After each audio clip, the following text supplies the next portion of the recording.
Eu vou comentar com você agora como que acontece o processo de geração e propagação do potencial de ação dentro do coração. Quanta rima! Mas então, a gente vai ver como é que acontece esse funcionamento, né? De ativação da contração do coração. E rimou de novo. Mas vamos lá.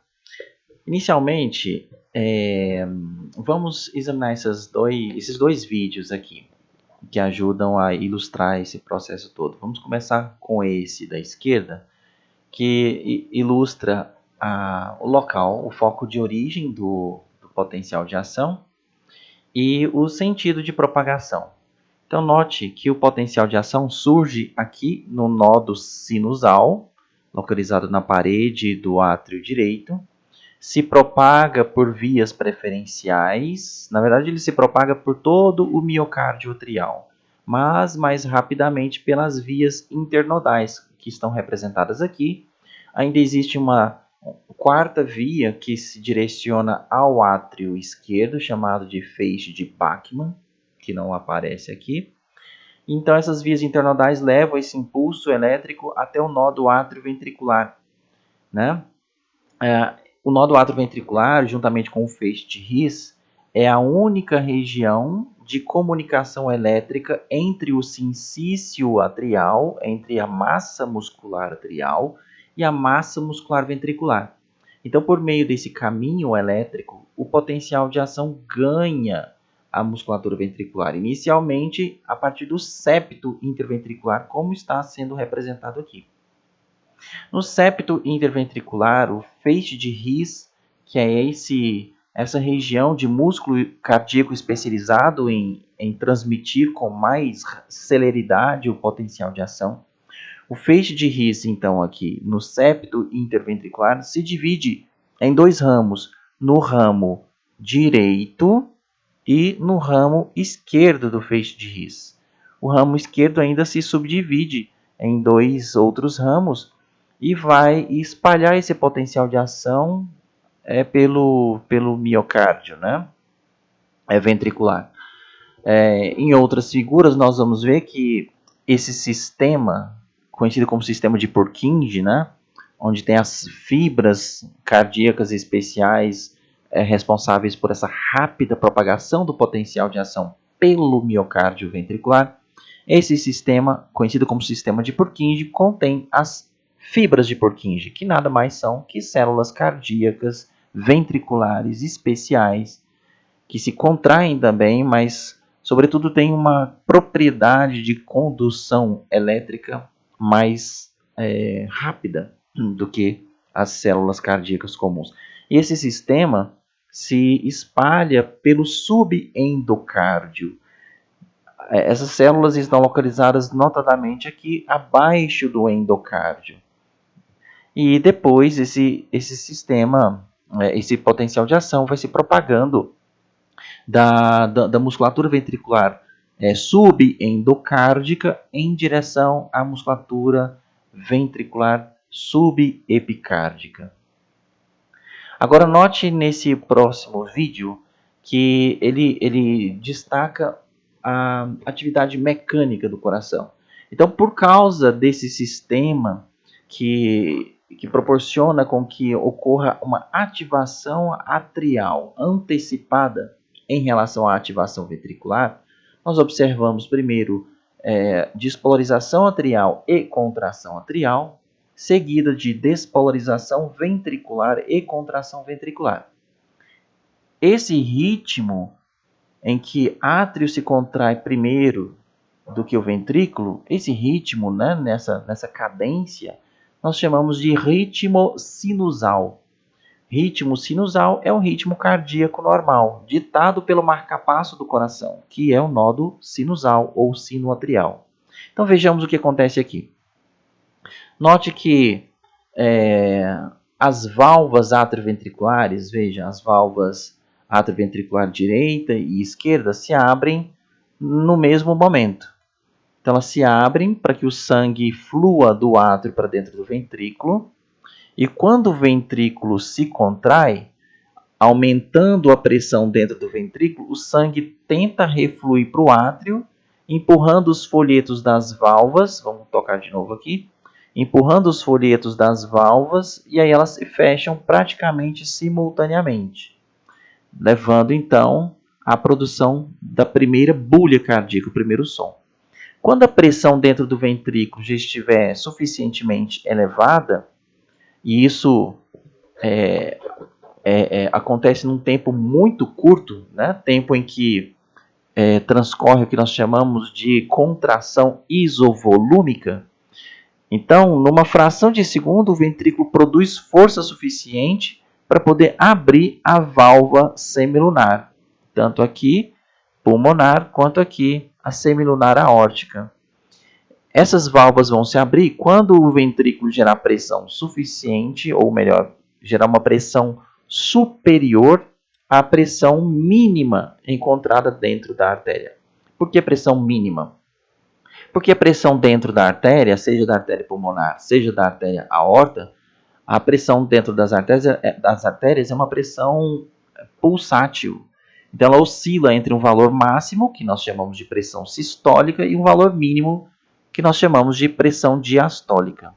Então, quando a pressão ventricular, digamos aqui a pressão ventricular esquerda, estiver maior do que a pressão arterial da aorta, né, isso gera a abertura da válvula semilunar.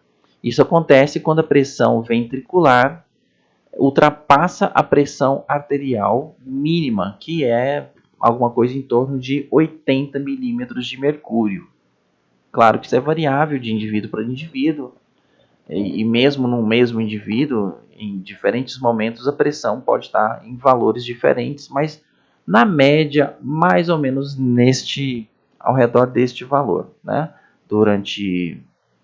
No final da diástole, a pressão está nesse valor, em torno de 80 milímetros de mercúrio aqui na artéria aorta. E mais ou menos 1/7 desse valor na artéria pulmonar.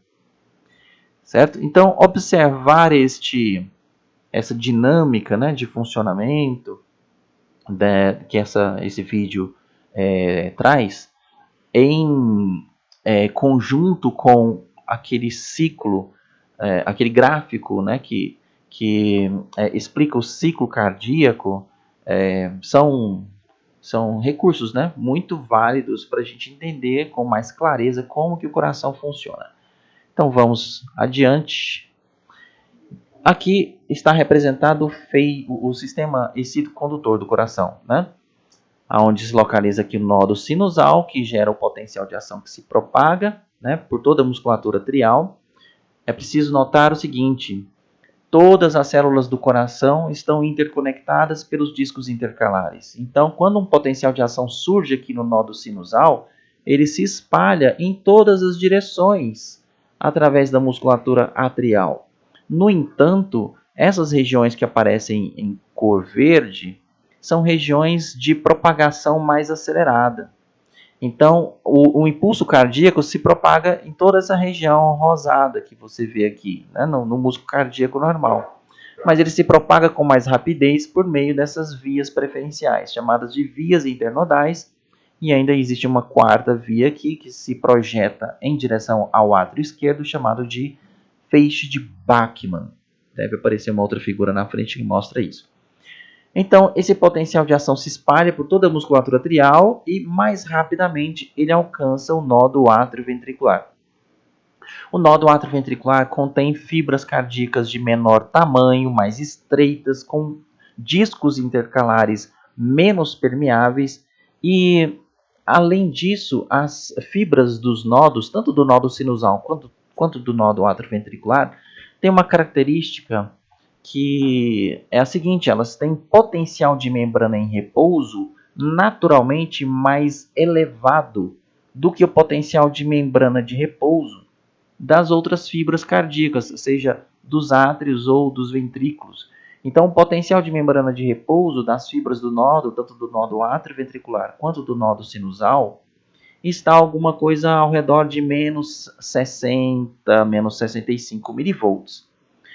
Enquanto que o potencial de membrana de uma fibra ventricular, né, tá alguma coisa em torno de menos 85 milivolts. Então veja que é uma diferença de mais ou menos 20 milivolts.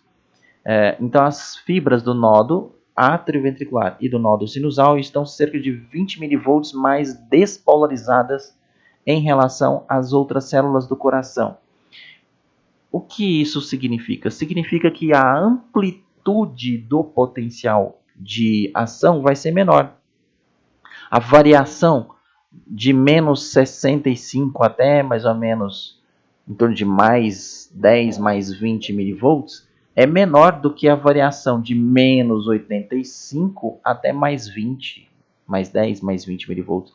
Então, é uma variação muito menor. E essa amplitude menor do potencial de ação que acontece nos nódos implica em menor velocidade de propagação do potencial de ação. Portanto, no nódo atrioventricular, a velocidade de propagação do potencial de ação é bem baixa, mas é assim, bem baixa mesmo. Essa velocidade chega a alguma coisa em torno de 2 centímetros por segundo, enquanto que nas fibras comuns do coração, esse potencial chega a quase meio metro por segundo de velocidade de propagação, especialmente aqui nas vias internodais, comparando com aqui 2 centímetros por segundo. Então teríamos aqui 50 centímetros, 30, 50 centímetros por segundo e aqui 2 centímetros por segundo.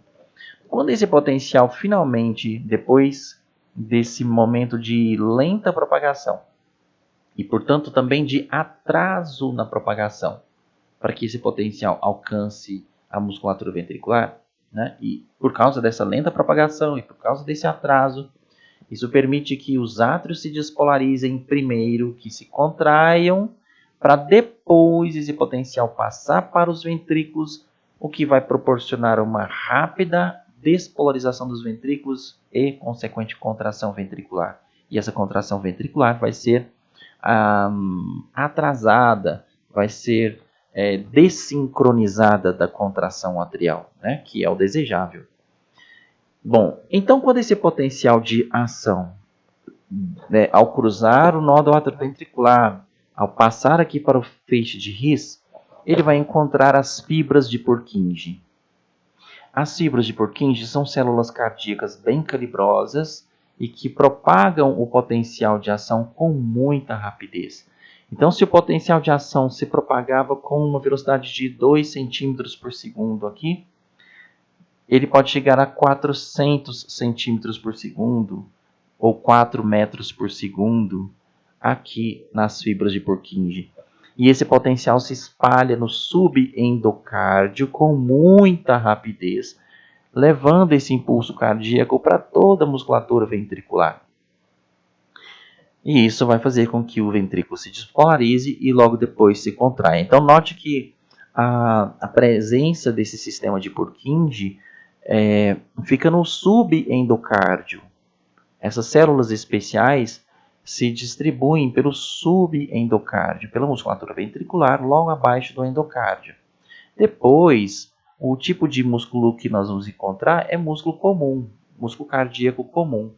Então, esse potencial alcança todas essas regiões muito rapidamente, né, o subendocárdio muito rapidamente, e depois ele vai se propagar daqui do subendocárdio para o subepicárdio numa velocidade um pouco mais baixa. Então a gente vai ver mais adiante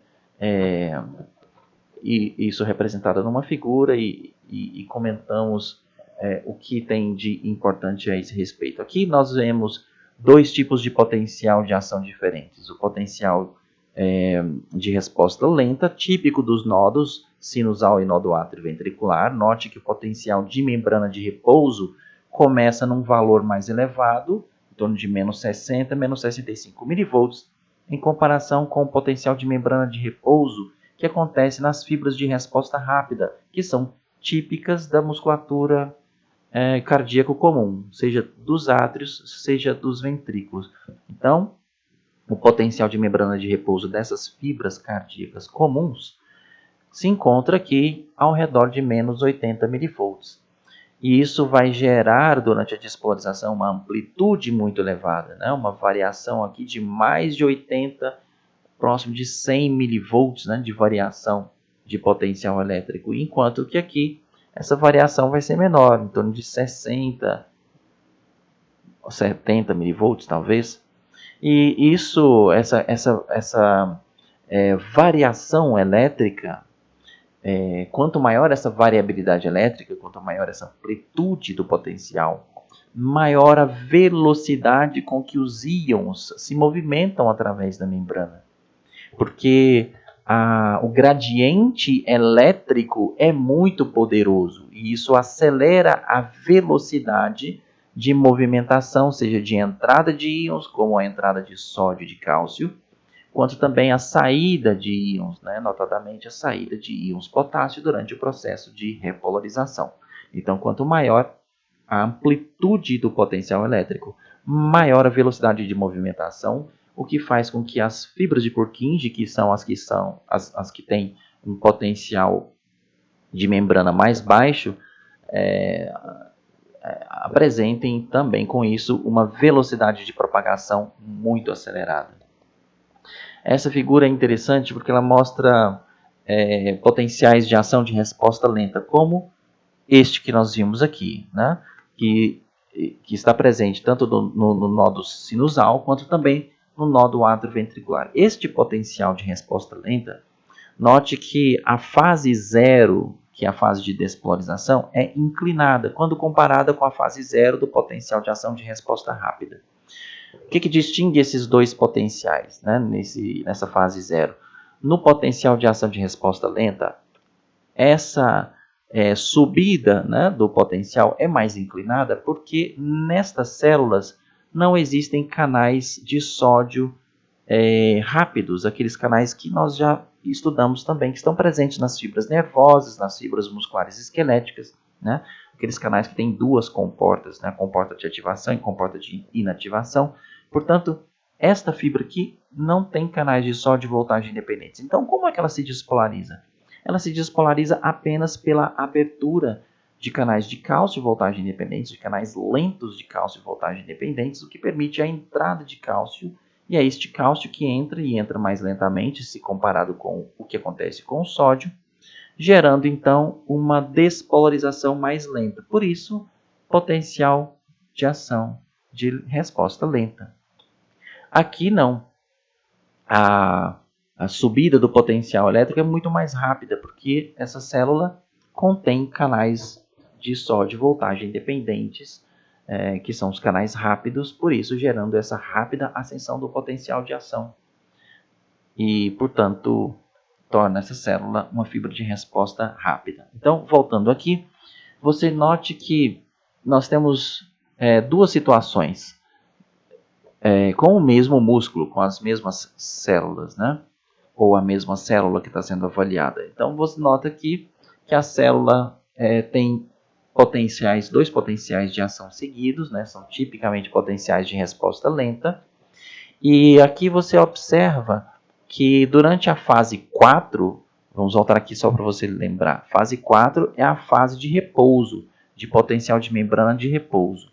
Durante a fase 4, esse potencial de repouso é instável. Então a célula vai se despolarizando progressivamente. E por que ela vai se despolarizando progressivamente? Porque existe uma soma de dois fatores. Primeiro, uma redução da permeabilidade da membrana dessa célula ao potássio durante esse período. Você sabe que quando o potássio passa pela membrana e normalmente ele sai da célula, então ao sair da célula o potássio causa uma repolarização da célula, né, e torna o potencial de membrana da célula mais baixo. Mas ao mesmo tempo, durante essa fase, existe fluxo de sódio para dentro da célula por meio de canais de sódio voltagem independentes que se abrem neste momento em que a célula está repolarizada. Muito curioso isso. Estes canais de sódio voltagem independentes são responsáveis por uma corrente de cargas positivas que entram na célula, conhecida como I-funny. É a corrente divertida, né? É a corrente de de entrada de cargas positivas no momento em que inicialmente não se imaginava que pudesse acontecer, mas acontece. Então, essa combinação de entrada de sódio e baixa saída de potássio gera uma despolarização progressiva, o que é o fator que vai tornar as células dos marcapassos do nódo sinusal e do nódo atrioventricular, vai tornar estas células dos nódos sinusal e nódo atrioventricular marcapassos do coração. Como a inclinação que acontece nas células do nódo sinusal é maior do que a inclinação existente nas células, no potencial de membrana, né, das células do nódo atrioventricular, são as células do nódo sinusal que se despolarizam primeiro, que alcançam o limiar de excitação primeiro, e uma vez que elas alcancem o limiar de excitação, elas sofrem um potencial de ação, e como todas as células do miocárdio estão conectadas via discos intercalares, né, esse potencial gerado no nódo sinusal se espalha pelo átrio e chega no nódo atrioventricular antes que o nódo atrioventricular tenha a oportunidade de alcançar o limiar de excitação dele por estímulo espontâneo. Bom, então o que estamos vendo aqui é esse potencial de ação em fibras de resposta lenta. E aqui, desse lado, a mesma coisa. O que distingue é que, neste caso aqui, a concentração de cálcio no meio extracelular foi reduzida. Veja, a concentração de cálcio aqui é de 2 milimolar, enquanto que aqui é de 0,2 milimolar.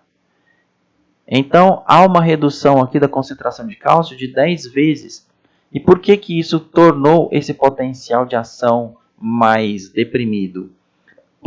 Exatamente porque a despolarização das fibras de resposta lenta depende exclusivamente da entrada de cálcio por canais de cálcio, canais lentos de cálcio, né? Então depende apenas da entrada de cálcio nas células para que ocorra a despolarização. Se houver a redução da concentração extracelular de cálcio, como vai haver então a redução do gradiente de concentração através da membrana, a movimentação de cálcio vai ser mais lenta e a variação elétrica também vai ser menor. Então nós vamos interromper este bloco e eu continuo no próximo bloco.